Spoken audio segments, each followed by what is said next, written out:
गौरी पुत्र भगवान श्री गणेश की जय। पौष मास महात्म्य की कथा सुनने वाले आप सभी भक्तजनों का आज की कथा में हार्दिक स्वागत है। आज पौष मास की पूर्णिमा है, यानी कि कल से माघ मास का प्रारंभ हो जाएगा। इसीलिए आज आप पौष मास की कथाओं में अंतिम अध्याय सुनेंगे। इसी के साथ ही गणेश पुराण का समापन हो जाएगा। जिस तरह से अपने पौष मास में हमारे चैनल से कथाओं का श्रवण किया है, साथ ही अपना आशीर्वाद प्रदान किया है, इसके लिए आप सभी का तहे दिल से धन्यवाद। उम्मीद है कि आने वाले मास में भी, यानी कि माघ मास में भी आप हमारे चैनल से कथाओं का श्रवण करेंगे और अपना आशीर्वाद इससे भी अधिक बनाकर रखेंगे। तो आइए आज की महात्म्य कथा का शुभारंभ करते हैं एक बड़ी ही अच्छी कथा के साथ। बात उस समय की है जब भारत में अंग्रेजों का शासन था। उस समय एक बार एक महान संत बिहार की यात्रा पर गए। मार्ग में उन्होंने एक अंग्रेज व्यक्ति को सन्यासी के कपड़ों में देखा। यह देखकर उन्हें बहुत आश्चर्य हुआ। वे महात्मा उनके पास गए और जाकर पूछा कि श्रीमान, आपने यह सन्यासियों का वेश क्यों धारण किया हुआ है? ऐसा पूछते ही उस अंग्रेज व्यक्ति की आंखों से अश्रुधारा बहने लगी। स्वामी जी ने उनसे पूछा कि क्या बात है, आप क्यों रोते हो? तब वह अंग्रेज बोला कि मेरा बहुत सा समय यूं ही व्यर्थ हो गया। मेरा जन्म भारत में नहीं हुआ, इसका मुझे बहुत अफसोस है। आगे उस अंग्रेज ने बताया कि उसके जीवन में जो परिवर्तन आया है वह उस पर भगवान की एक विशेष कृपा है। तब स्वामी जी ने पूछा कि ऐसी क्या बात है, क्या आप हमें बता सकते हैं कि आपके जीवन में ऐसी कौन सी घटना हुई जिसकी वजह से आपका पूरा जीवन बदल गया है? तब उस अंग्रेज ने बताया कि मैं एक इंजीनियर था। मुझे इंग्लैंड से बिहार में एक बांध बनाने के लिए बुलाया गया था। उस बांध को बनाने की पूरी जिम्मेदारी मेरे ऊपर थी। मैंने यहाँ पर आकर उस बांध को बनाने का काम शुरू किया। धीरे धीरे बांध बनने लगा और वह बांध अभी कमजोर ही था कि एक दिन बहुत जोर से मूसलाधार बारिश होने लगी। वह बारिश इतनी तेज थी कि उसे देखकर मैं भयभीत हो गया। मुझे लगने लगा कि कहीं यह बांध बारिश के पानी के वेग से टूट नहीं जाए। अगर यह बांध टूट गया तो मेरे साथ साथ इंग्लैंड सरकार का नाम भी खराब होगा और देश के नाम पर धब्बा लगेगा कि वहाँ के लोग ठीक से कार्य नहीं करते हैं। बांध का निरीक्षण करने के लिए मैंने उसी बारिश में बांध पर जाने का फैसला किया। बारिश रुकने का नाम ही नहीं ले रही थी और बांध में भी दरारें दिखाई देने लगी। उन दरारों को देखकर मेरा मन व्याकुल हो उठा। मैं सोच रहा था कि यदि यह बांध टूट जाएगा तो मैं भी इस बांध के साथ ही बह जाऊंगा और अपने प्राणों को त्याग दूंगा। यह सोचकर मैं उस बांध की तरफ बढ़ा। मार्ग में मैंने कुछ मजदूरों को एक छोटे से छप्पर में बैठे हुए देखा। वे सभी मजदूर एक छोटी सी मूर्ति के पास बैठकर बहुत ही मस्ती में भजन गा रहे थे। मैं उनके पास गया और उनसे पूछने लगा कि आप लोग ये क्या कर रहे हो? तब उन मजदूरों ने बताया कि ये हमारे भगवान श्री कृष्ण और श्री राधा रानी हैं। हम लोग इनसे प्रार्थना करते हैं और ये हमारी प्रार्थना सुनकर हमारे दुखों को दूर करते हैं। तब मैंने उन मजदूरों से पूछा कि क्या ये मेरा दुख भी दूर कर सकेंगे? तब मजदूर बोले कि ये सभी का दुख दूर करते हैं। ये तो हम सब के पालनहार हैं। इनका तो काम है जो दुखी मनुष्य है उनको सुखी करना। यदि आप हाथ जोड़कर इनसे प्रार्थना करेंगे तो ये आपकी पुकार अवश्य सुनेंगे। तब मैंने कहा कि मुझे तो प्रार्थना करने ही नहीं आती, इसीलिए आप सब लोग मेरी तरफ से इनसे प्रार्थना कीजिए और कहिए कि यह बांध नहीं टूटे। अगर यह बांध बारिश में टूट गया तो मैं जी नहीं पाऊंगा। तब वे सभी मजदूर बोले कि हम भी प्रार्थना करते हैं और आप भी एक बार प्रार्थना करके देखिए और इन पर विश्वास रखिए। तब मैंने अपनी आंखें बंद की और भगवान श्री कृष्ण और राधा रानी जी से प्रार्थना करने लगा। थोड़ी देर बाद जब मैं सत्संग पूरा हुआ तब उन मजदूरों ने मुझसे कहा कि आप बिल्कुल चिंता मत कीजिए, भगवान सब कुछ भला करेंगे। मजदूरों की बातें सुनकर मुझे कुछ हद तक तसल्ली मिली, लेकिन कुछ देर के बाद जब मैंने देखा कि शाम होने लगी थी और अब तो बारिश पहले से भी और अधिक तेज हो गई। ऐसी भीषण बारिश को देखकर मेरा दिल बैठा जा रहा था। इस बार मैंने पक्का निर्णय कर लिया कि यदि अब बांध टूटने ही वाला है तो मैं भी इस बांध के साथ ही बह जाऊंगा और इसके साथ मेरा अंत भी हो जाएगा। ऐसा सोचकर मैं उस घनघोर बारिश में उस बांध के ऊपर चढ़ गया और बांध के बीच में जाकर खड़ा हो गया। कुछ ही देर बाद मैंने देखा कि बांध के नीचे दो छोटे छोटे बालक मिट्टी से खेल रहे हैं। उन्हें इस प्रकार से खेलता हुआ देखकर मुझे बहुत आश्चर्य हुआ। उनमें से एक बालक गोरा था और एक बालक सांवला था। सांवले बालक ने मोर मुकुट पहना हुआ था। मैंने उन दोनों बालकों को जोर जोर से चिल्ला चिल्ला कर कहा कि बालकों, यहाँ से चले जाओ, बांध में पानी बढ़ रहा है, यह बांध टूटने वाला है, वरना तुम दोनों बह जाओगे। लेकिन उन दोनों बालकों ने मेरी एक भी बात नहीं सुनी। वे दोनों तो मिट्टी उठा उठाकर बांध की दरारों में भर रहे थे। मैंने बार बार चिल्लाकर उन दोनों बालकों को वहां से जाने के लिए कहा, लेकिन वे दोनों बालक मेरी बातों पर ध्यान नहीं दे रहे थे। वे केवल मिट्टी भरते जा रहे थे। तब मैंने बहुत जोर से मजदूरों को आवाज लगाई और कहा कि जल्दी से यहाँ पर आओ, देखो बांध के नीचे दो बालक खेल रहे हैं, उन्हें यहाँ से हटाओ, वरना वो दोनों मारे जाएंगे। मेरी आवाज सुनकर सभी मजदूर दौड़ते हुए मेरे पास आए। जब उन्होंने बांध के नीचे देखा तो उन्हें वहां पर कोई भी नहीं दिखा। मजदूर बोले कि साहब, वहां बांध के नीचे तो कोई भी नहीं है, आप हमें किसको हटाने के लिए कह रहे हैं? तब मैंने कहा कि क्या तुम्हें वहां पर दो बालक मिट्टी से खेलते हुए दिखाई नहीं दे रहे? तब मजदूर बोले कि नहीं साहब, वहां पर कोई नहीं है, हमें कोई नहीं दिख रहा। तब मैंने कहा कि ध्यान से देखो, दो छोटे छोटे बालक है, एक सांवले रंग का है और एक गोरा है। सांवले रंग के बालक ने मोर मुकुट पहना है। तब मजदूरों ने फिर से कहा कि नहीं साहब, हमें वहां पर कोई भी बालक नहीं दिख रहा है। तब मैंने कहा कि ऐसा कैसे हो सकता है, मुझे वो दोनों बालक दिखाई दे रहे हैं, तो तुम सभी को क्यों नहीं दिख रहे? वे दोनों बालक मिट्टी उठा उठाकर बांध की दरारों में भर रहे हैं, क्या तुम सब लोग ये भी नहीं देख पा रहे हो? तब वो मजदूर बोले कि नहीं, हम ये नहीं देख पा रहे हैं। और उन मजदूरों को समझते हुए देर नहीं लगी। वे बोले कि साहब, लगता है भगवान ने आपकी प्रार्थना सुन ली। वे दोनों बालक और कोई नहीं, भगवान श्री कृष्ण और श्री बलराम जी है।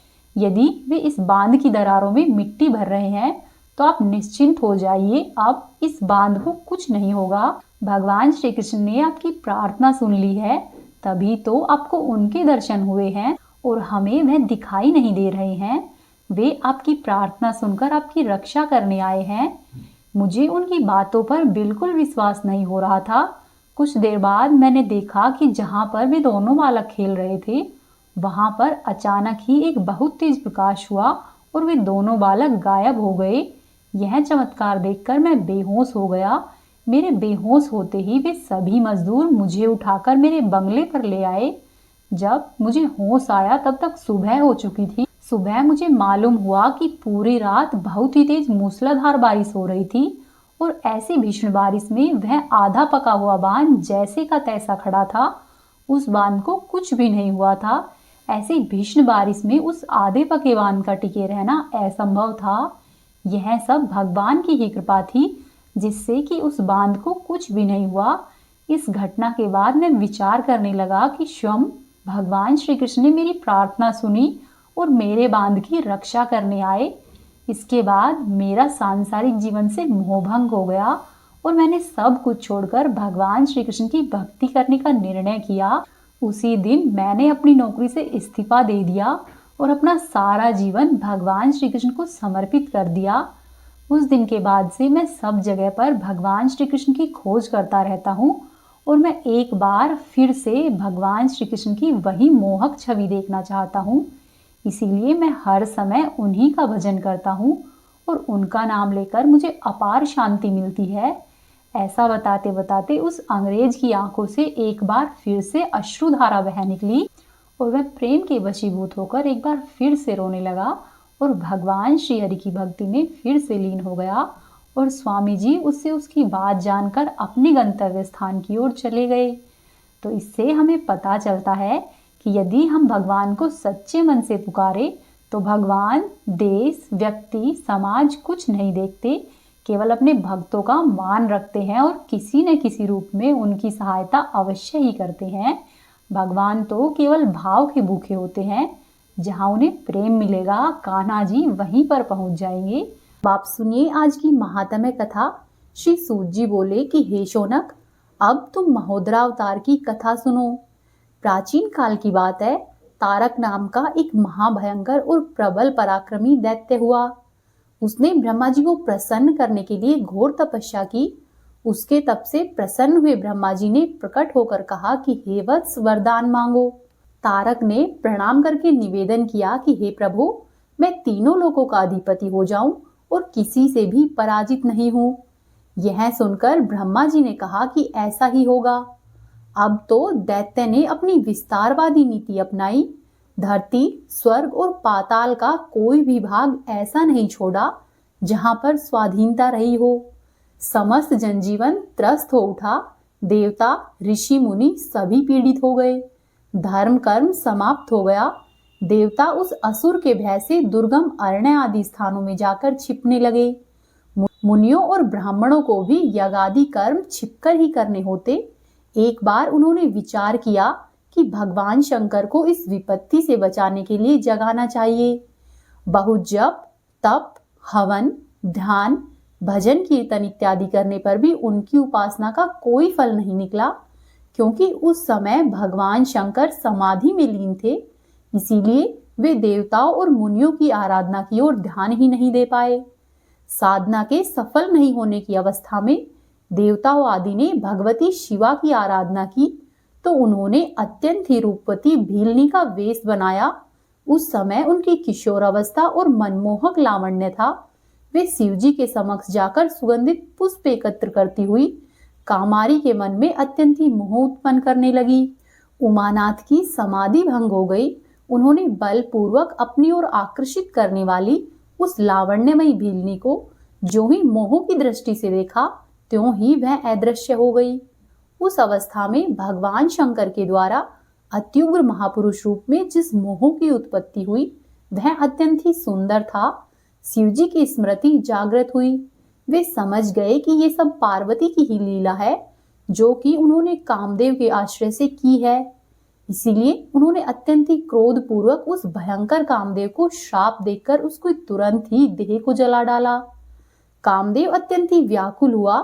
शरीर के जलने के कारण वह शाप मुक्त होने का उपाय सोचने लगा। फिर वह निश्चल भाव से महोदर गणपति की आराधना करने लगा। उसकी तपस्या से प्रसन्न होकर महोदर प्रकट होते हुए बोले कि कामदेव, वरदान मांगो।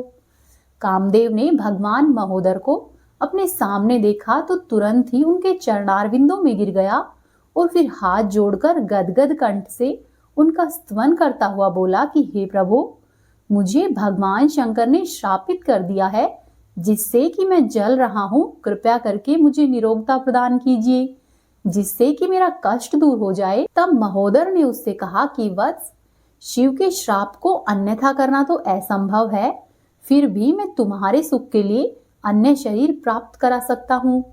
तुम वहां पर आनंद पूर्वक रह सकते हो। तब कामदेव ने हाथ जोड़कर निवेदन किया कि हे प्रभु, यह तो सब अव्यक्त शरीर हुए, किंतु शरीर व्यक्त की प्राप्ति का कुछ उपाय बताइए। तब महोदर बोले कि अच्छा, तू द्वापर युग में व्यक्त शरीर भी प्राप्त करेगा। द्वापर युग में परमात्मा श्री कृष्ण का पृथ्वी पर अवतार होगा, तब तुम उसके पुत्र प्रद्युम्न के रूप में जन्मोगे।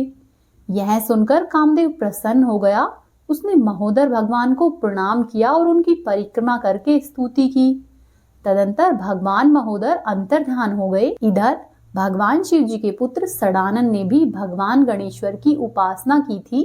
उन्होंने अत्यंत प्रसन्न होकर शिवपुत्र सडानन को दर्शन दिए और कहा कि वत्स, वरदान मांग लो। तब स्वामी कार्तिकेय बोले कि प्रभु, मुझे आपकी कृपा के अतिरिक्त और क्या चाहिए, मुझे अपनी भक्ति प्रदान कीजिए। तब गणेश्वर बोले कि वत्स, मेरी अनन्य भक्ति तो रहेगी ही, मैं तुझे एक और वरदान देता हूं। तू अत्यंत ही दुराधर्ष तारकासुर के संहार करने में समर्थ होगा। यह वरदान देकर भगवान गणाध्यक्ष वहीं पर अंतर्ध्यान हो गए। उधर कुमार कार्तिकेय अपने घर पर पधारे। आगे शौनक जी पूछते हैं कि हे सूत जी, भगवान शंकर के मोहित होने से जिस महान पुरुष मोह की उत्पत्ति हुई थी, उसकी कथा बताइए। तब सूत जी बोले कि हे शौनक, वह भगवान भास्कर की कृपा से बहुत ही प्रबल असुर हुआ था। उसे दैत्य गुरु ने अपना शिष्य बनाया और सूर्य की उपासना करने का आदेश दिया। उसने एकांत प्रांत में जाकर निराहार रहते हुए कई वर्षों तक घोर तपस्या की। उसका तप देखकर भगवान सूर्य प्रसन्न हुए। उन्होंने संतुष्ट होकर दर्शन दिए और वरदान मांगने को कहा। मोहासुर ने उनके चरणारविंदों में प्रणाम करके उनका पूजन किया और फिर स्तुति करते हुए निवेदन किया कि हे प्रभु, मुझे सर्वत्र ही विजय प्राप्त हो और मैं त्रिलोकी का अधीश्वर बन जाऊं, साथ ही मुझे कोई भी रोग नहीं हो। भास्कर ने एवं अस्तु कहा और स्वयं अंतर्ध्यान हो गए। मोहासुर अत्यंत ही प्रसन्न होकर अपने घर पर लौटा और शुक्राचार्य को वरदान प्राप्ति की बात बताई। उन्होंने उस असुरराज को दैत्य अधिपति घोषित कर दिया। फिर दैत्य प्रवर ब्रह्मदासुर ने अपनी पुत्री मदिरा का विवाह उसके साथ करा दिया। उसके बाद उसने अपनी दिग्विजय के लिए प्रस्थान किया। समस्त देवतागण, मनुष्यों, नागों, किन्नर, यक्ष इत्यादि पर विजय प्राप्त करके वह त्रिलोक अधिपति बन बैठा। उसके क्रूर शासन में देवता और मुनि अत्यधिक पीड़ित हो उठे। धर्म कर्म का लोप हो गया। ब्राह्मणों की जीविका का साधन भी समाप्त हो गया। देवता उसके भय से वन और पर्वतों में छिपने लगे। पूरी ही पृथ्वी उसके अत्याचारों से त्रस्त हो उठी। सभी ने सोचा कि अब क्या करें, इस असुर से कैसे छुटकारा पाए। ऐसी चिंता करते हुए देवताओं और ऋषियों से भगवान भास्कर ने ही प्रकट होकर कहा कि मूषक वाहन महोदर भगवान की आराधना करो, वे ही तुम्हारे सभी संकट दूर करेंगे। सूर्यदेव की बात सुनकर सभी देवगणों ने महोदर भगवान की प्रसन्नता के लिए घोर तपस्या की। तब प्रसन्न हुए गणेश्वर ने सभी देवताओं को उनका मनोवांछित वरदान दिया। तभी एक दिन देवर्षि नारद ने मोहासुर को जाकर बताया कि भगवान महोदर ने तुम्हें वध करने का विचार किया है। जब तक तुम्हारा कोई अनिष्ट नहीं हो तब तक उनकी शरण लेने में ही तुम्हारा कल्याण है। ऐसा परामर्श देकर नारद जी तो चले गए। मोहासुर ने अपने राजपुरोहित शुक्राचार्य जी से इस विषय में परामर्श किया तो वे बोले कि हे दैत्यराज, भगवान महोदर ही समस्त विश्व के कर्ता और लय करने वाले हैं। समस्त देवताओं और दैत्यों को भी उन्होंने उत्पन्न किया है। वे प्रभु काल के भी महाकाल है, इसीलिए उनके लिए अपना पराया कोई नहीं है। इसीलिए तुम निर्भय होकर उनकी शरण में जाओ तो ही वे तुम्हें अपना लेंगे। अतः तुम अपनी श्रेय कामना से उनको प्रसन्न करके उनकी कृपा प्राप्त करो। तभी महोदर के दूत के रूप से भगवान विष्णु वहां पर पधारे। दैत्यराज ने उन्हें सम्मान के सहित आसन दिया और बोले कि हे प्रभु, कहिए आप यहाँ पर किस प्रयोजन से आए हैं। तब विष्णु भगवान बोले कि हे मोहासुर, मैं महोदर का दूत हूँ। उन्होंने यह संदेश दिया है कि यदि तुम देवताओं, मुनियों, ब्राह्मणों एवं समस्त धार्मिक स्त्री और पुरुषों के सुख में व्यवधान उपस्थित नहीं करने का वचन देते हुए उनकी शरण में जाते हो तो वे तुम्हें क्षमा कर देंगे, अन्यथा रण क्षेत्र में तुम्हारा वध होना संभव है। मोहासुर का मोह और गर्व भंग हो गया। उसके चित्त में ज्ञान का प्रकाश हुआ और भगवान विष्णु से बोले कि हे देवदूत, आप उन भगवान से जाकर निवेदन कीजिए कि मैं उनकी शरण ले रहा हूँ। वे मेरे नगर में आदर के साथ पधार कर अभिनंदन स्वीकार करें। तब विष्णु भगवान ने साधु साधु ऐसा कहकर उनकी प्रशंसा की और महोदर के पास लौटकर उस असुर का संदेश कह सुनाया। तब भगवान महोदर मोहासुर के नगर में पधारे। दैत्यराज ने उनका अभूतपूर्व स्वागत किया और भक्ति व श्रद्धा पूर्वक षोडशोपचार से पूजन करके स्तुति की। साथ ही उनकी सभी आज्ञाओं का पालन करने का वचन दिया। फिर उनसे सुदृढ़ भक्ति की याचना की। महोदर ने उसे इच्छित फल दिया और मोहासुर ने सभी आज्ञाओं का पालन करके संसार भर में सुख और शांति की स्थापना कर दी। सूत जी बोले कि हे शौनक, अब मैं तुम्हें भगवान गणेश्वर के गजानन अवतार की कथा सुनाता हूँ। एक बार भगवान शंकर के दर्शन की अभिलाषा से धनेश्वर कुबेर कैलाश पर्वत पर गए थे। उस समय जगत वंश शिव जी के पास जगत जननी शिवा भी विराजमान थी। उनके उस रूप को धनपति कुबेर लुब्ध दृष्टि से देखने लगे। यह देखकर शिवा को क्रोध आ गया और उन्होंने कुबेर को अपने आग्नेय नेत्रों से देखा। इससे अत्यंत ही भय को प्राप्त हुए कुबेर से लोभ नामक एक भयंकर असुर उत्पन्न हुआ, जो कि जन्म से अत्यंत ही पराक्रमी और क्रूर था। उसने कुबेर से पूछा कि मैं कहाँ पर जाकर रहूं। कुबेर बोले कि तुम शुक्राचार्य के पास जाओ, वे ही तुम्हारी व्यवस्था करेंगे। लोभासुर दैत्य शुक्राचार्य के पास पहुंचा और उन्हें प्रणाम करके बोला कि ब्राह्मण, मुझे धनेश्वर ने आपकी सेवा में आने को कहा है। मैं उनका पुत्र लोभ हूँ, मुझ पर कृपा कीजिए। तब आचार्य ने कहा कि वत्स, तुम भगवान शंकर को प्रसन्न करने में पूर्ण समर्थ हो, उन्हीं के द्वारा तुम्हारा कल्याण होगा। लोभासुर उन्हें प्रणाम करके निर्जन वन में गया और स्वच्छ जल में स्नान करके शुद्ध वस्त्र पहनकर शुक्राचार्य जी की बताई विधि से भस्म धारण की और भगवान त्रिपुरारी के ध्यान पूर्वक पंचाक्षरी मंत्र का जाप करने लगा। इस प्रकार वह दीर्घकाल तक निराहार रहकर तपस्या करता रहा, जिससे कि उसका शरीर अत्यंत ही दुर्बल हो गया। जब उसकी घोर तपस्या पूर्ण हुई तो भगवान शंकर ने प्रकट होकर कहा कि वत्स, वर मांगो। लोभासुर ने अत्यंत ही भक्ति पूर्वक उन्हें प्रणाम किया और गदगद कंठ से स्तुति करने के बाद बोला कि प्रभु, मुझे त्रिलोक जय में समर्थ और निर्भय बना दीजिए। शिवजी इच्छित वरदान देकर अंतर्ध्यान हो गए। लोभासुर ने प्रसन्न मन से अपने अभ्युदय के प्रयत्न आरंभ किए। उसने असुरों से मिलकर उन्हें अपने पक्ष में खड़ा किया, फिर दैत्यों की सेना एकत्रित करके पृथ्वी की जय के लिए चल पड़ा। एक एक करके सभी राजाओं को हराया और धरती पर अपना राज्य स्थापित किया। इसी तरह से उसने तीनों लोगों को अपने वश में कर लिया। फिर आगे सूत जी कहते हैं कि हे शौनक, भगवान गणेश से देवताओं ने प्रार्थना की, तब उन्होंने अपना गजानन अवतार धारण करके इस लोभासुर नामक राक्षस से देवताओं को मुक्ति दिलाई। अब मैं तुम्हें भगवान गणेश के लंबोदर अवतार की कथा सुनाता हूँ, तुम वह सुनो। एक बार की बात है, भगवान विष्णु ने महामोहप्रद मोहिनी रूप धारण किया था। शिवजी उस मोहिनी रूप को देखकर मोहित हुए।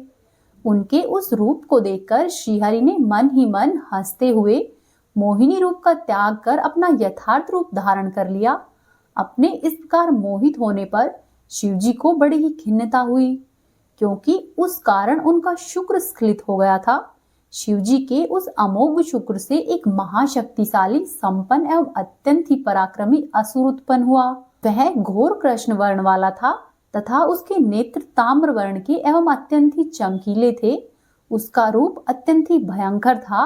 वह उत्पन्न होते ही चलने लग गया और शिवजी की प्रेरणा से दैत्य गुरु शुक्राचार्य के पास पहुंचा। असुर ने उनके चरणों में प्रणाम करके निवेदन किया कि प्रभु, मुझे अपना शिष्यत्व प्रदान करे और आज्ञा दे कि मैं क्या करूं। शुक्राचार्य ने पूछा कि तुम कौन हो और कहां से आए हो, किसने तुम्हें यहाँ पर भेजा है। किंतु वह इन प्रश्नों का उत्तर नहीं दे सका, केवल इतना ही कहा कि मैं कुछ नहीं जानता। दैत्य गुरु ने ध्यान लगाकर देखा तो उन्होंने सब कुछ जान लिया। वे बोले कि वत्स, क्रोधावस्था में शिवजी का शुक्र स्खलित हो गया था, उसी से तेरी उत्पत्ति हुई है। इस कारण तेरा नाम क्रोधासुर रहना ही उचित होगा। तू भगवान शंकर का पुत्र है, इसीलिए परम प्रतापी होगा। आचार्य की बात सुनकर क्रोधासुर बहुत प्रसन्न हुआ। दैत्य गुरु ने उसके सभी संस्कार करके अधिक योग्य बनाया और फिर शंबासुर की अत्यंत ही सुंदरी कन्या प्रीति के साथ उसका विवाह कराया। ऐसी लावण्यमयी स्त्री पाकर वह क्रोधासुर हर्षित हुआ और वह सुखपूर्वक अपना जीवन बिताने लगा।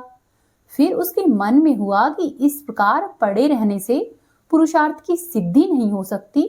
पुरुष वह है जो अपने पुरुषार्थ को सफल करने में प्रयत्नशील रहे, इसीलिए त्रिलोक विजय के लिए प्रयास करना चाहिए। ऐसा निश्चय करके वह शुक्राचार्य के पास आया और कहने लगा कि आचार्य, मेरी ब्रह्मांड विजय करने की इच्छा है, इसलिए आप मुझे इसका उपाय बताइए। तब आचार्य ने कहा कि वत्स, तुम भगवान भास्कर को प्रसन्न करो और उनके मंत्र का अनुष्ठान करो, तो ही तुम्हारी कामना पूर्ण होगी। क्रोधासुर ने शुक्राचार्य जी से अनुष्ठान की विधि पूछी और प्रणाम करके निर्जन वन में गया। वहां पर उसने स्नान आदि से निवृत्त होकर एक पांव से खड़े होकर सूर्य के मंत्र का जाप किया। सूर्यदेव ने प्रसन्न होकर उसे अभीष्ट वर दिया। तब क्रोधासुर ने भी तीनों लोगों को अपने वश में कर लिया। तब देवताओं द्वारा प्रार्थना करने पर एक बार फिर से भगवान गणेश जी ने लंबोदरा अवतार में जन्म लिया और सभी देवताओं व तीनों लोगों को क्रोधासुर के भय से मुक्त कराया। सूत जी कहते हैं कि हे हरिभक्त शौनक, अब मैं तुम्हें भगवान गणेश के विकटावतार की कथा सुनाता हूँ। तुम ध्यान पूर्वक सुनो। एक बार की बात है, जलंधर नामक असुर बहुत ही प्रबल हो रहा था। समस्त संसार उससे अत्यधिक त्रस्त था। उसकी पत्नी वृंदा पतिव्रता थी, इस कारण जलंधर को पराजित करना संभव नहीं था। तब देवगण सोचने लगे कि किसी प्रकार से वृंदा का पतिव्रत धर्म नष्ट हो जाए तो ही हमारा काम बनेगा। यह कार्य उन्होंने भगवान विष्णु को सौंपा। तब भगवान विष्णु ने जलंधर का रूप बनाया और वृंदा के भवन में गए। उस समय जलंधर रण क्षेत्र में था। वृंदा ने विष्णु को पति रूप में देखकर उनका बड़ा आदर सत्कार किया। उसका स्पर्श करते ही विष्णु का शुक्र स्खलित हो गया, जिससे कि एक अत्यंत ही तेजस्वी असुर की उत्पत्ति हुई। वह असुर अदृश्य की प्रेरणा से दैत्य गुरु की सेवा में जा पहुंचा और उन्हें प्रणाम करके एक ओर खड़ा हो गया और फिर बोला कि प्रभु, मुझे अपने शिष्य के रूप में स्वीकारिए।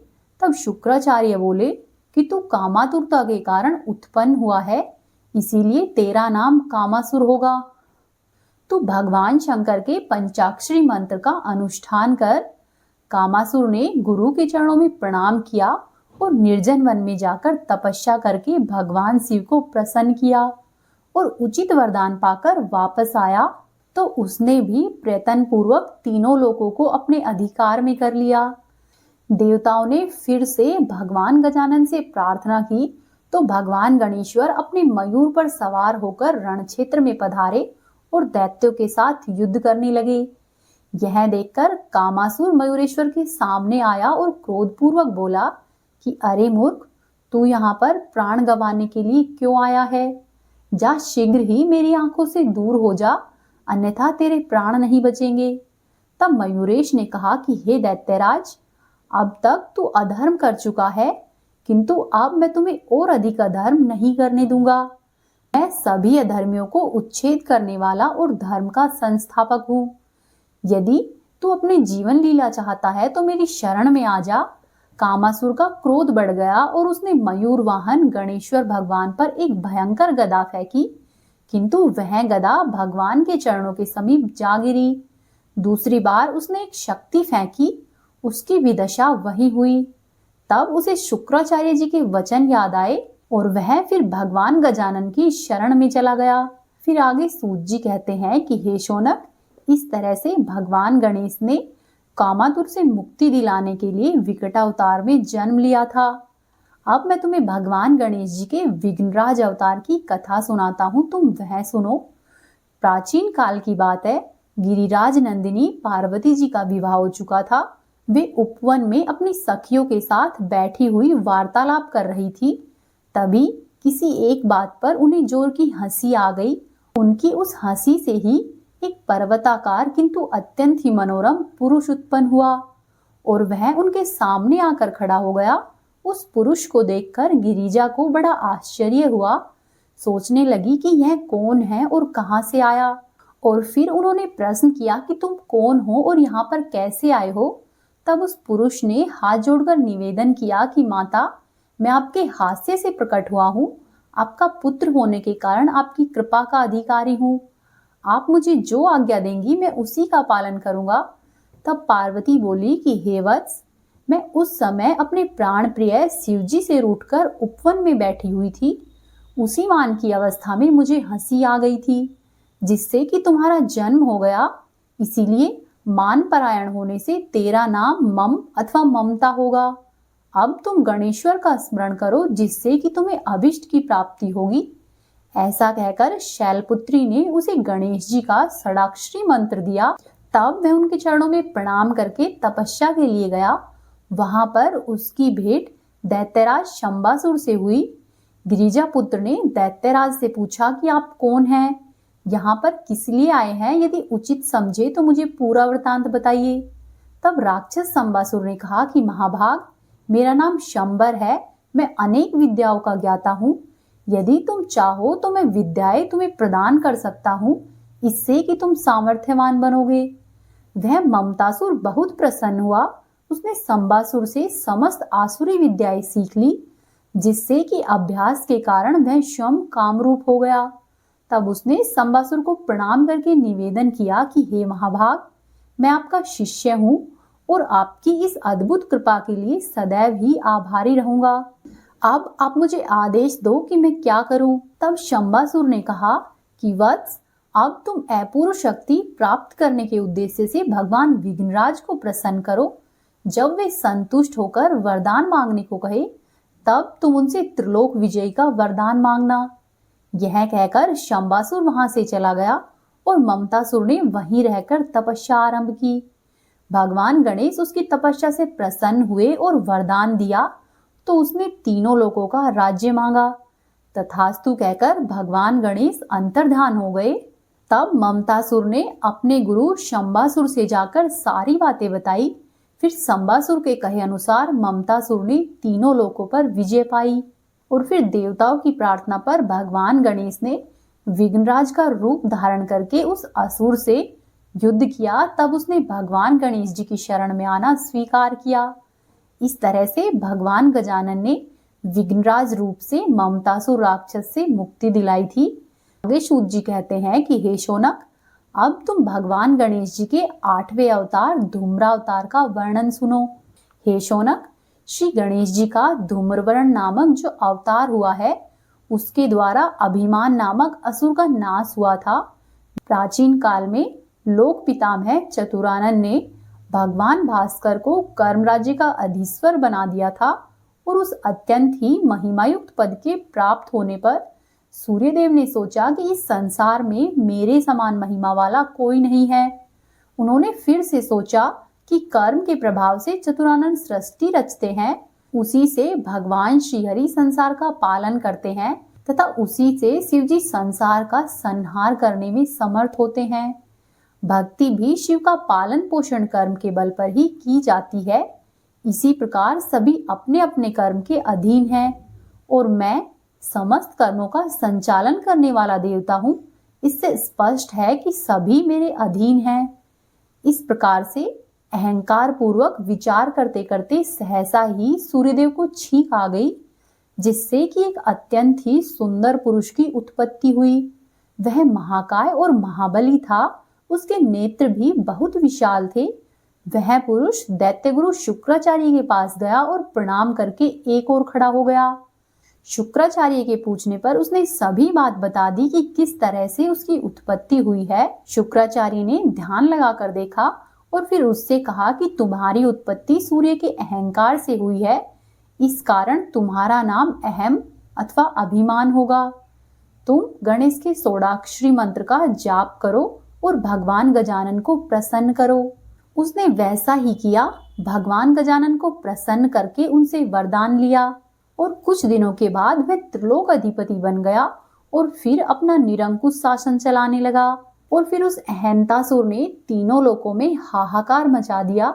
फिर भगवान गजानन की स्तुति करने पर उन्होंने अपना धूम्रावतार धारण किया और सभी देवगणों की रक्षा की। अहंतासुर भी भगवान धूम्रवर्ण की शरण में आ गया। सूत जी बोले कि हे शौनक, मंगलमय भगवान गणेश्वर के धूम्रावतार का यह सुखदायक और पुण्यवर्धक उपाख्यान था जो कि पूर्ण हुआ है। इसे जो भी भक्त परम भक्ति और श्रद्धा पूर्वक सुनता है अथवा सुनाता है, वह सदैव ही ऐश्वर्य से संपन्न होता है, साथ ही साथ उसे मोक्ष की प्राप्ति होती है। अब आप सुनिए श्री गजेंद्र मोक्ष स्रोत का पाठ। इसका पाठ करने से मनुष्य के जीवन में जो भी परेशानी चल रही है, शीघ्र ही उससे छुटकारा मिल जाता है। साथ ही इसका पाठ प्रतिदिन करने से मनुष्य कर्ज मुक्ति जैसी समस्याओं से भी छुटकारा पा लेता है। गजेंद्र स्रोत में हाथी और मगरमच्छ के साथ हुए एक युद्ध का वर्णन मिलता है। मगरमच्छ गजेंद्र को तालाब के अंदर खींच लेता है और उसके पैर को पकड़ लेता है। तब वह गजेंद्र भगवान श्री हरि विष्णु से अपनी मुक्ति के लिए प्रार्थना करता है। भगवान श्री हरि विष्णु उसकी स्तुति सुनकर प्रसन्न होते हैं और उसे मुक्त कराते हैं। जो भी मनुष्य प्रेम पूर्वक इसका पाठ करता है, स्वयं श्री हरि विष्णु उसकी दशों दिशाओं से रक्षा करते हैं।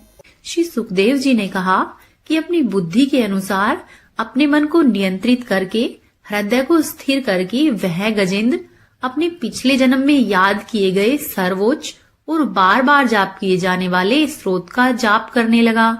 गजेंद्र ने मन ही मन श्रीहरि का स्मरण करते हुए कहा कि जिनके मात्र प्रवेश करने से ही शरीर और मस्तिष्क चेतन की तरह व्यवहार करने लगता है, ओम द्वारा लक्षित और पूरे शरीर में प्रकृति और पुरुष के रूप में प्रवेश करने वाले उस सर्वशक्तिमान देवता को मैं मन ही मन नमस्कार करता हूँ।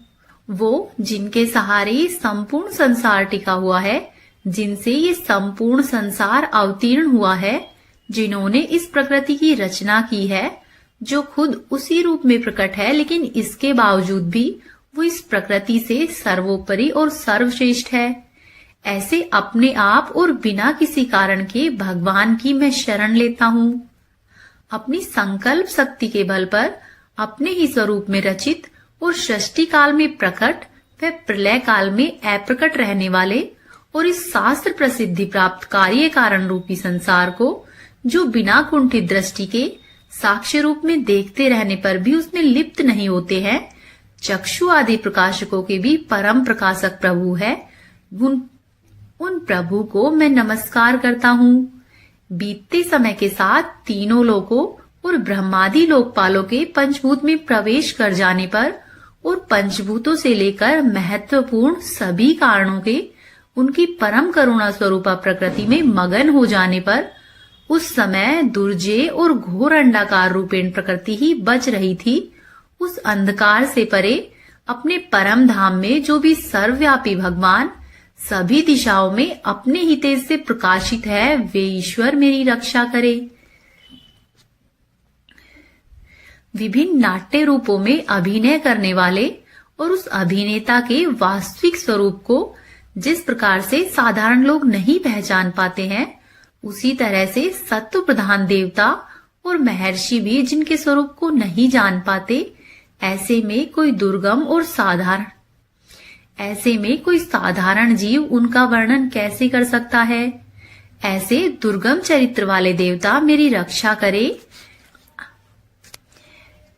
अशक्ति से मुक्ति, सभी प्राणियों में आत्मबुद्धि प्रदान करने वाले, सबके बिना कारण हित और अतिशय साधु स्वभाव वाले ऋषि मुनिजन, जिनके परम स्वरूप को देखने के लिए आशक्ति से मुक्त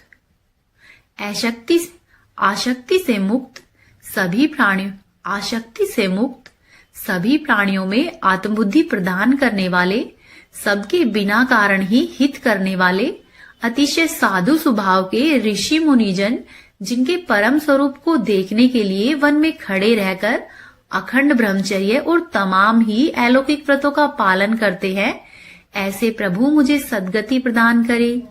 वो जिनका हमारी भांति न तो जन्म होता है और न ही जिनमें अहंकार है, जिनके निर्गुण रूप का ना तो कोई नाम है और ना ही कोई रूप है, इसके बावजूद भी वो समय के साथ इस संसार की सृष्टि और प्रलय के लिए अपनी इच्छा से जन्म स्वीकार करते हैं। ऐसे प्रभु को मेरा बारंबार प्रणाम है। वो प्रभु मेरी रक्षा करे। उस अनंत शक्ति वाले परब्रह्म परमेश्वर को मेरा नमस्कार है। उस प्राकृत, आकार रहित और अनेक रूप वाले अद्भुत भगवान को मेरा नमस्कार है। स्वयं प्रकाश और सभी साक्ष्य परमेश्वर को मेरा सत सत नमन है। वैसे देव जो मन, वाणी और चित्तवृत्तियों से भी परे है, उन्हें मेरा नमस्कार है। विवेक से परिपूर्ण पुरुष के द्वारा सभी सत्व गुणों से पूर्ण, निवृत्त धर्म के आचरण से मिलने योग्य, मोक्ष सुख की अनुभूति रूपी प्रभु है, उनको मेरा नमन है। अपने सभी गुणों को स्वीकार कर, शांत रजोगुण को स्वीकार करके अत्यंत और तमोगुण को अपनाकर मूढ़ से जाने जाने वाले, बिना भेद के और हमेशा ही सद्भाव से पूर्ण ज्ञान धनी प्रभु, आपको मेरा नमस्कार है। शरीर के इंद्रिय आदि के समुदाय रूप और सभी पिंडों के ज्ञाता, सब के स्वामी और साक्षी स्वरूप देव, आपको मेरा नमस्कार है। सभी के अंतर्यामी, प्रकृति के परम कारण लेकिन खुद बिना कारण के भी जो प्रभु है उनको मेरा नमस्कार है। सभी इंद्रियों और उनके विषयों को जानकर सभी प्रतीतियों के कारण रूप संपूर्ण जड़ प्रपंच और सबकी मूलभूता अविद्या के द्वारा जो सूचित होते हैं और सभी विषयों में अविद्या रूप से भासने वाले देव को मेरा प्रणाम है। सबके कारण लेकिन खुद बिना कारण के होने पर भी बिना किसी परिणाम होने की वजह से अन्य कारणों से विलक्षण कारण आपको मेरा बारंबार प्रणाम है। सभी वेदों और शास्त्रों के परम तात्पर्य मोक्ष रूपी और श्रेष्ठ पुरुषों की परम गति देवता आपको मेरा नमस्कार है। वो जो त्रिगुण रूपों में छिपी हुई ज्ञान रूपी अग्नि है, उन गुणों में हलचल होने पर जिनके मन और मस्तिष्क में संसार को रचने की प्रकृति उत्पन्न हो उठती है और आत्मा तत्व की भावना के द्वारा विधि निषेध रूपी शास्त्र से भी ऊपर उठे हुए महात्मा और महाज्ञानियों में जो खुद ही प्रकाशित हो रहे हैं, ऐसे ईश्वर को मेरा नमन है। मेरे जैसे शरणागत और पशु के समान जीवों की अविद्या रूप फांसी को हमेशा के लिए ही पूर्ण रूप से काट देने वाले, परम दयालु और दया दिखाने में कभी भी आलस्य नहीं करने वाले, नित्य ही मुक्ति प्रदान करने वाले प्रभु को मेरा नमन है। अपने अंश से सभी जीवों के मन में अंतर्यामी रूप से विद्यमान रहने वाले सर्वनियंता अनंत परमात्मा आपको मेरा प्रणाम है। शरीर, पुत्र, मित्र, घर और संपत्ति सहित कुटुंबियों में अशक्त लोगों के द्वारा कठिनाई से मिलने वाले और मुक्त पुरुषों के द्वारा अपने हृदय में निरंतर ही चिंतित और ज्ञान स्वरूप जो सर्वसमर्थ ईश्वर है, उनको मेरा नमस्कार है। वो जिन्हें धर्म, अभिलाषित भोग, धन और मोक्ष की कामना से मनन करने वाले लोग अपनी मनचाही इच्छा पूर्ण कर लेते हैं, अपितु उन्हें विभिन्न प्रकार के अयाचित भोग और अविनाशी पार्षद शरीर भी देते हैं, वैसे अत्यंत ही दयालु प्रभु मुझे इस विपदा से हमेशा के लिए बाहर निकाले। वो जिनके एक से अधिक भक्त जो मुख्य रूप से एकमात्र उसी भगवान की शरण में है, धर्म अर्थ आदि किसी भी पदार्थ की लालसा नहीं रखते, जो केवल उन्हीं के परम मंगलमय एवं अत्यंत ही विलक्षण चरित्र के गुणों का गान करते हुए आनंद रूपी समुद्र में गोते लगाते रहते हैं, उस अविनाशी, सर्वव्यापी, सर्वमान्य और ब्रह्मादि के भी नियामक है, अभक्तों के लिए भी प्रकट होने पर भक्ति योग द्वारा प्राप्त होते हैं, अत्यंत ही निकट होने पर भी माया के आवरण के कारण दूर जान पड़ते हैं, इंद्रियों के द्वारा अगम्य और अत्यंत ही दुर्विज्ञ है, अंतरहित लेकिन सभी के आदि कारक और सभी तरफ से परिपूर्ण है, उस भगवान की मैं स्तुति करता हूँ। ब्रह्मा सहित सभी देवता, चारों वेद और समस्त चर व अचर जीव नाम और आकृति भेद से जिनके अत्यंत ही क्षुद्र अंशों से रचित है, जिस तरह से जल रही अग्नि की लपटें और सूरज की किरणें हर बार निकलती है और फिर अपने ही कारण में लीन हो जाती है, उसी भांति बुद्धि, मस्तिष्क, इंद्रिया और अनेक प्रकार की योनियों के शरीर, ये सभी गुणों को प्राप्त शरीर जिस स्वयं प्रकाश परमात्मा में अवतीर्ण होता है और फिर उन्हीं में लीन हो जाता है, वो भगवान जो न तो देवता है, न ही असुर, न ही मनुष्य और न ही मनुष्य से नीचे किसी अन्य योनि के प्राणी है। वो ना ही स्त्री है, ना ही पुरुष है और ना ही नपुंसक है, और ना ही वो ऐसे जीव है जिनका इन तीनों ही श्रेणियों में समावेश हो। वो ना तो गुण है और ना ही कर्म है, वो ना ही कार्य है और ना ही कारण है। इन सभी योनियों का निषेध होने पर जो भी बचता है वही उनका असली रूप है। ऐसे प्रभु मेरा उद्धार करे। मैं अब इस मगरमच्छ के चंगुल से मुक्त होने के बाद जीवित नहीं रहना चाहता। इसकी वजह ये है कि मैं सभी तरफ से अज्ञानता से ढके हुए इस हाथी के शरीर का क्या करूं? मैं आत्मा के प्रकाश को ढक देने वाले अज्ञानता से युक्त इस हाथी के शरीर से मुक्त होना चाहता हूं, जिसका कालक्रम से अपने आप ही नाश नहीं होता, बल्कि ईश्वर की दया और ज्ञान से उदय होता है। इस तरह मोक्ष के लिए लालायित संसार के रचिता, स्वयं संसार के रूप में प्रकट, लेकिन संसार से परे, संसार से एक खिलौने की भांति खेलने वाले, संसार में आत्मरूप से व्याप्त, अजन्मा, सर्वव्यापी एवं प्राप्त वस्तुओं में भी सर्वश्रेष्ठ श्री हरि को मैं केवल नमन करता हूँ और स्वयं उनकी शरण में जाता हूँ। वो जिन्होंने भगवती शक्ति रूपी योग के द्वारा कर्मों को जला डाला है। समस्त योगी ऋषि अपने योग के द्वारा अपने शुद्ध हृदय में जिसे प्रकट देखते हैं, उन योगेश्वर भगवान को मेरा नमन है। वो जिनके गुण, शक्तियों का राग, रूप और वेग असहनीय है और जो सभी इंद्रियों के विषय रूप में महसूस हो रहे हैं, तथापि वो जिनकी इंद्रियां समस्त विषयों में ही रची बसी रहती है, ऐसे लोगों को जिनका मार्ग मिलना संभव नहीं है, वैसे शरणागत एवं अपार शक्तिशाली भगवान आपको मेरा बारंबार नमन है। वो जिनकी अविद्या नाम की शक्ति के कार्य रूप से ढके हुए अपने ही रूप को जीव समझ नहीं पाता है, ऐसे अपार महिमा वाले प्रभु की मैं शरण लेता हूँ। आगे श्री सुखदेव जी कहते हैं कि वो जिसने पूर्ण प्रकार से भगवान के भेद रहित सभी निराकार स्वरूप का वर्णन किया था, उस गजराज के करीब जब ब्रह्मा और साथ ही अन्य कोई भी देवतागण नहीं आए, तब अपने विभिन्न प्रकार के विशेष विग्रह को अपना ही रूप मानते हैं। ऐसे में साक्षात श्री विष्णु जी, जो कि सभी की आत्मा होने के कारण सभी देवताओं के ही रूप है, वो वहां पर प्रकट हुए और उस गजराज को इस प्रकार से दुखी देखकर उसके द्वारा पढ़ी गई स्तुति को सुनकर सुदर्शन चक्रधारी जगदीश्वर प्रभु इच्छा के अनुसार तीव्र वेग वाले गरुड़ की पीठ पर सवार होकर सभी देवों के साथ उस स्थान पर पहुंचे जहां पर वह गज था। सरोवर के अंदर महाबलशाली ग्राह्य द्वारा जकड़े और दुखी उस गजराज ने आसमान में गरुड़ की पीठ पर बैठे हुए और हाथों में चक्र लिए हुए भगवान विष्णु को अपनी सूंड में पहले से ही उनकी पूजा के लिए रखे हुए कमल को श्रीहरि पर बरसाते हुए कहा कि सर्व पूज्य भगवान श्रीहरि आपको मेरा प्रणाम है। सर्व पूज्य भगवान श्रीहरि आपको मेरा नमस्कार है। फिर पीड़ित गज को देखकर श्रीहरि भगवान विष्णु गरुड़ से नीचे उतरकर सरोवर में आए और बेहद ही दयालु होकर उस ग्राह्य के सहित गज को भी तुरंत ही सरोवर से बाहर निकाल लिया। देखते ही देखते अपने चक्र से ग्राह्य की गर्दन काट दी और गज को उस पीड़ा से बाहर निकाल लिया और इस तरह से गज को मुक्ति मिली। हे प्रभु, जैसे आपने गजराज को उसके दुखों से मुक्ति दिलाकर उसके जीवन को धन्य किया है, वैसे ही अपनी कृपा हम पर भी रखना। अब आप सुनिए श्री सूर्य कष्टम का पाठ।